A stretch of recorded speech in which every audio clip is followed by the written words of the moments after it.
So we've made it, we're at our final destination, we're here on Shop Street, we've been all around the county and we're finally here to meet the team that are doing an unbelievable job on a very chilly Shop Street. So I'm delighted to be joined by Amy, one of the hardworking members of the team who's brought this amazing achievement together. The figures, the money has been rolling in, the figure is astonishing. You must be so proud. Do you want to tell us about how you got here? Like, to go from probably nothing happening at all to an amazing achievement so far. Sure, Kieran. I guess just to start by saying how incredibly different things are this year. If you were here with us this time last year, there would have been a strong crowd of 60 plus of us gathered with our buckets and our beanie hats and our sleeping bags, and many more like-minded people gathered in villages and town centres right across the county. So the obvious difference this year is that we're not together in person, and that really has been I guess the most special thing about the Sleep Out last year and the years prior to that, was that real sense of togetherness and unity and, sharing stories and singing songs on the night of the Sleep Out. When we're rewind back to March and April time,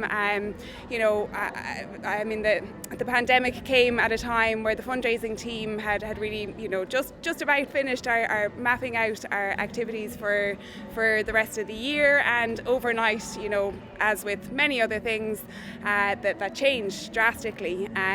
So it was never a question of whether the Sleep Out can go ahead or not. It was more of a case of how do we reinvent it, how do we reimagine things. It's our biggest fundraiser of the year, so it was really about how do we go about safeguarding the essential funds that it raises each year. So in thinking about this and the process of how we were going to go about that, I guess one of the things that we were most nervous about was how we were going to recreate that real sense of togetherness and unity on a virtual scale.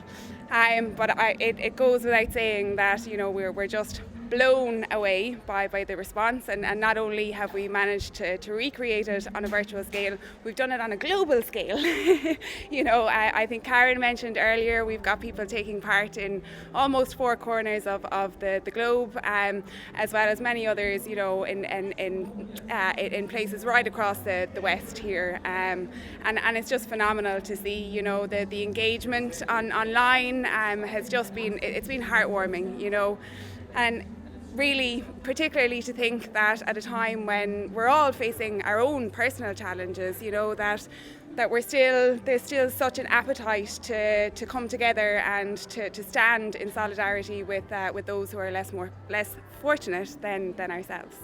And obviously something like this doesn't just happen. There's an amazing team behind it all. Is there anyone in particular you want to thank? I mean, we've been watching the stuff on YouTube all evening. The talent has been phenomenal. The guys, Mihal and Kieran, everyone's doing such an amazing job there. Surely there's a lot of people that have worked together to pull this off.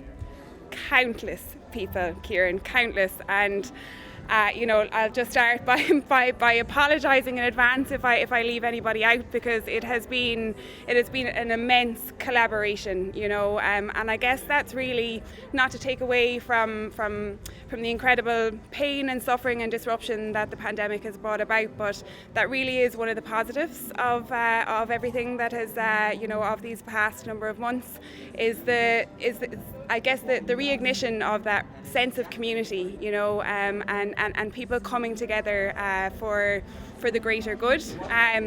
So we're to start with everybody who has helped us make together, everybody that has helped make tonight possible. First of all, we have Alan and Brian from iDonate, who worked with us to build the fantastic dedicated event site. We have the crew, Tomic and the crew at Heavy Man Films, who produced our fabulous launch video. We have the production dream team that have come together to lend their incredible talents and time. You know, there are a lot of them in the team, and we will make sure that they're all acknowledged individually. But it's just been incredible to have these people on board to pull off what was a very ambitious plan for our live streamed event tonight. Galway FM, of course, for coming on board again as our media partner this year. We've got, as you mentioned, the incredible lineup of musicians and entertainers and artists. The team at Galway Simon, you know, you've heard from some of my colleagues earlier in the night, but there are many more behind the scenes that have just worked incredibly hard to make things happen this year. Last but not least, it's to each and every single one of you that are taking part tonight, and the many more who have shown their support in donations. And from the bottom of my heart, I can't thank you all enough. Absolutely fantastic. Thank you so much. You said you were going to be shy. That was absolutely brilliant. From everyone here, it's been an absolutely incredible experience. I've been delighted to be part of it. Anyone that's passing Shop Street for the rest of the night, please donate. Every single cent helps. So thank you so much, as you say, Amy, to everyone that's donated or helped in any way. I think this is going to be such a learning curve, such a brilliant experience. So congrats to everyone involved in the Simon community. Let's get over that 90k. And thank you so much, guys. And back to you in the studio, Micheál.